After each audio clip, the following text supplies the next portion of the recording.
أعوذ بالله من الشيطان الرجيم. بسم الله الرحمن الرحيم. ما ننسخ من آية أو ننسها نأتي بخير منها أو مثلها ألم تعلم أن الله على كل شيء قدير ألم تعلم أن الله له ملك السماوات والأرض وما لكم من دون الله من ولي ولا نصير أم تريدون أن تسألوا رسولكم كما سئل موسى من قبل ومن يتبدل الكفر بالإيمان فقد ضل سواء السبيل. صدق اللہ العظیم. ان آیات کا ترجمہ یہ ہے جو ہم منسوخ کرتے ہیں کوئی آیت یا اس کو بھلوا دیتے ہیں تو لے آتے ہیں اس سے بہتر یا اس کے برابر. کیا تو نہیں جانتا ہے مخاطب کہ بے شک اللہ تعالیٰ ہر چیز پر قادر ہے، اور کیا تمہیں معلوم نہیں کہ اللہ تعالیٰ ہی کے لیے سلطنت ہے آسمانوں کی اور زمین کی، اور نہیں تمہارے واسطے اللہ کے سوا کوئی حمایتی اور نہ کوئی مدد کرنے والا. کیا تم چاہتے ہو کہ سوال کرو اپنے رسول سے جیسا کہ سوال کیا گیا موسیٰ علیہ السلام سے اس سے پہلے، اور جو کوئی تبدیل کرے کفر کو بدلے ایمان کے پس وہ بھٹک گیا سیدھی راہ سے.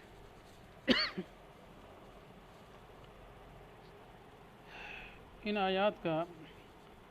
اصل شان نزول یہ ہے کہ جب کچھ احکام میں تبدیلی آئی کہ ایک حکم کی بجائے دوسرا آ گیا، مثلا جیسے آگے تحویل قبلہ کا مسئلہ آ رہا ہے، یا اسی طریقے سے بعد میں کیا ہے پیچھے گزرا ہے راعنا اور انظرنا کے بارے میں جو لفظ گزرے ہیں، تو اس میں بھی یہ صورت پیش آئی کہ پہلے راعنا بولتے تھے، مسلمان بھی بول رہے تھے، تو پھر اس میں تبدیلی آ گئی انظرنا. تو یہودیوں نے اعتراض کیا نعوذ باللہ کہ یہ محمد کا کیا دین ہے جی، کبھی کوئی مسئلہ کرتے ہیں پھر اس کو ختم کر کے دوسرا کرتے ہیں، پھر اس کو ختم کر کے تیسرا کرتے ہیں. تو یوں انہوں نے احکام کے منسوخ ہونے پر کیا ہے طعن کیا. تو اللہ تعالیٰ اس اعتراض کا جواب دیتے ہیں کہ ما ننسخ من آیت او ننسها نأتی بخیر منها، جو آیت ہم منسوخ کر لیں یا اس کو بھلا دیں تو ہم اس سے بہتر لے آتے ہیں. تو ننسها کا مطلب یہ ہے کہ بھلا دینا، اور ما ننسخ نسخ کا مطلب یہ ہوتا ہے کہ اس کے حکم کو ختم کر دینا، یعنی آیت چاہے ذہنوں میں باقی ہو یا تلاوت میں باقی ہو لیکن اس کا حکم جو ہے وہ منسوخ ہو جاتا ہے، یا سرے سے آیت کا حکم بھی منسوخ ہو جاتا ہے اور اس کی تلاوت بھی، دونوں منسوخ ہو جاتے ہیں. تو فرمایا ہم ایک حکم کو جب رفع کرتے ہیں تو اس کی بجائے اس سے بہتر لے آتے ہیں یا اس کی مثل لے آتے ہیں. تو یہ اللہ تعالیٰ کی اپنی مرضی ہے. آگے فرمایا کیا تمہیں معلوم نہیں کہ اللہ تعالیٰ ہر چیز پر قدرت والا ہے. تو جب اللہ تعالیٰ کی ہر چیز پر قدرت ہے، وہ چاہے تو احکام کو باقی رکھے، چاہے تو احکام کو منسوخ کرے. اور یہ بات کیا ہے دنیا کے قانونوں میں بھی ہوتی رہتی ہے کہ انسان جو قانون بناتے ہیں تو اس کی دو صورتیں ہوتی ہیں کہ بعض دفعہ ایک قانون بنایا تو پھر اس قانون کو ان کو کچھ مدت کے بعد ختم کرنا پڑا، تو اس کی وجہ یہ ہوتی ہے کہ ان سے غلطی ہوگی قانون بنانے میں. یا دوسری صورت یہ ہوتی ہے کہ پہلے ایک حالات کے مطابق قانون بنایا، پھر قانون بنانے کے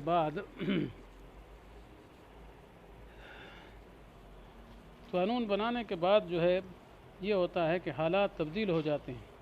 تو حالات کی تبدیلی کی صورت میں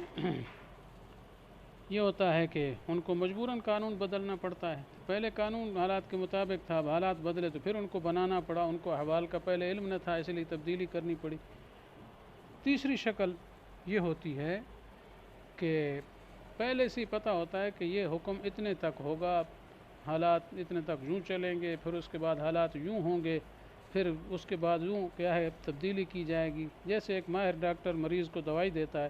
اس کو پتہ ہوتا ہے کہ 1-2 دن یہ دوائی کھلانی ہے، پھر اس کے بعد اس کی حالت تھوڑی تبدیل ہو جائے گی تو پھر دوائی چینج کر دیں گے، پھر 2-4 دن کے بعد اور دوائی دیں گے. جس طرح ڈاکٹر دوائی میں تبدیلی کرتا رہتا ہے تو اس کو بظاہر اپنے تجربے کی بنیاد پر یہ معلوم ہوتا ہے کہ اتنے دن کے بعد ہم تبدیلی کریں گے. لیکن اللہ تعالیٰ تو علام الغیوب ہے، تو اپنی مخلوق کا خود خالق ہے، اس کو کائنات کو کائنات کے ذرے ذرے کا اول سے آخر تک علم ہے، تو اس لیے اللہ تعالیٰ تو خود ہی حالات بنانے والا ہے، حالات کو جاننے والا ہے، تو اللہ تعالیٰ کی طرف سے نسخ کی پہلی دو قسمیں نہیں ہوتی، کیونکہ اللہ تعالیٰ کے قانون میں غلطی بھی نہیں ہوتی، اور اسی طریقے سے اللہ تعالیٰ کو حالات کا بھی پہلے سے علم ہوتا ہے۔ یہ نہیں ہے کہ پہلے بنا دیا تو بعد میں حالات بدلے تو اللہ نے دیکھا ہو حالات بدل گئے چلو قانون بدل دیں، نہیں،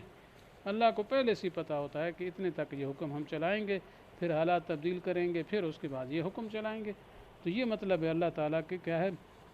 جو نسخ ہوتی ہے بس تیسری قسم ہوتی ہے کہ اللہ تعالیٰ پہلے ہی سے جانتے ہیں کہ یہ حکم اتنے تک چلائیں گے، پھر حالات بدلیں گے، پھر اس کے بعد اور حکم ہوں گے۔ تو گویا نسخ اللہ کے ہاں انتہائی حکم کا نام ہے کہ حکم پہلے کی انتہا ہو گئی اور نئے حکم کی ابتدا ہو گئی۔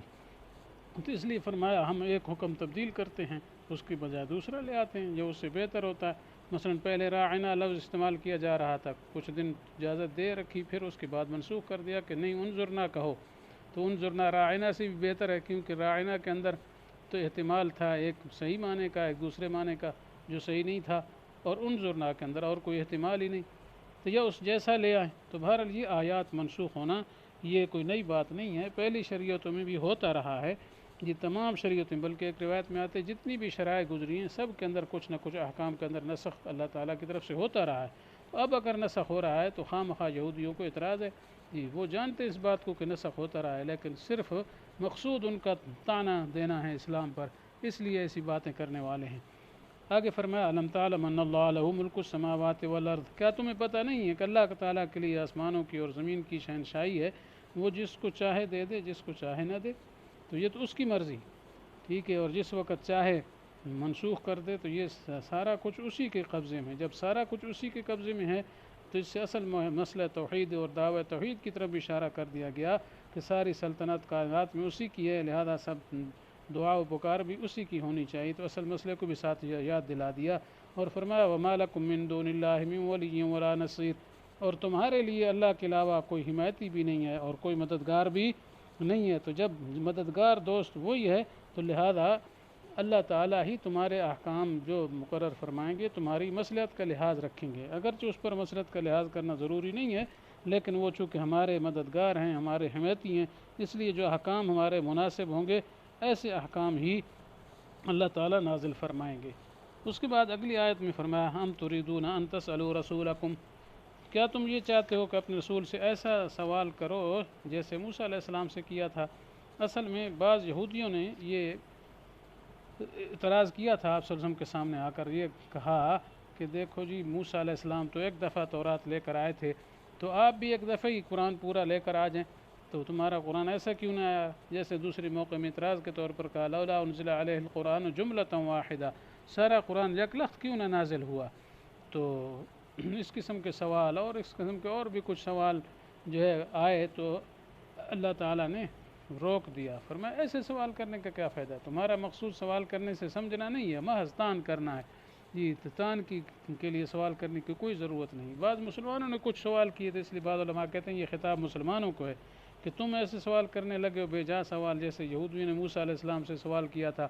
یہ کہہ رہے اللہ جہرتاً، جیسے پیچھے گزر چکا ہے کہ ہم تو اللہ کو سامنے دیکھیں گے تو تب مانیں گے۔ اس قسم کے سوالات بے جا سوالات جو انہوں نے کیے تھے، تم ایسے سوالات نہ کرو، تو گویا مسلمانوں کو بھی تنبیہ مقصود ہے۔ آگے فرمایا جو